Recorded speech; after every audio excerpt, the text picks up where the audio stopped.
Salam, hörmətli Avtoklub izləyiciləri. Bugün dərsimizdən yenə bir çəkiliş edirik. Deməli, bəyimiz bizim Abduldur.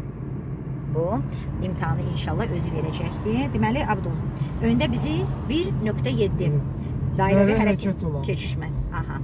Deməli, qabaqdan bizi nə gözləyir? Dairəvi hərəkət. Bəli, 4.3 pavorotnik yuxarı eləyirsən. Aha, sağ zolağı. Aha, biz, bax burada, deməli, bizim 4.3 dairəvi hərəkət nişanımızdır. Aha, gəlirik belə. İndi biz sağa dönəyik. Bəli, pavorotnikimiz artıq. Birinci baxırıq. Soldan, əgər o dairəvi hərəkət nişanımız var idi deyə, biz dairədə olanı artıq buraxmalıyıq. Dairədə yoxdursa, aha, все, getdik, davay. Gəlirsən, döndər rolunu, döndər. Aha, əla. Elə, все. Sən belə deyək də, sən nəzəriyyəni öyrənmisən, səndə indi praktik qalıbdır maşın sürməkdə yaxşı. Buna da digər, söhbət eləyəndə yola bax, mənə baxma.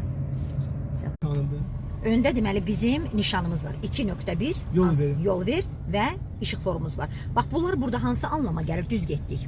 Get. Deməli, svetofor düz getdik. Düz yol bizimdir. Deməli, svetofor işləyirsə, svetofora uyğun hərəkət edirik. Svetofor işləmirsə, tutalım ki, yanmır. Deməli, üstünlük keçir bizdə nişana artıq. 2.4 nişanına yol ver. Çünki önümüzdəki baş yoldur və biz ona yol verməliyik. Oradan gələn maşınlara yol verməliyik. Əlası. Yola davam. Yenə güzgülərə diqqətlə baxırsan və çalışdığımız qədər sağ zolaqla yola davam edirik. Sürəti biraz yavaş sürməliyik. Təbii ki, orada bizim sürət qoymuşdur. Bəli, indi təlim maşını olduğuna görə təbii ki, yavaş gedir. Orada da maksimal bizi sürətimizi qoyur.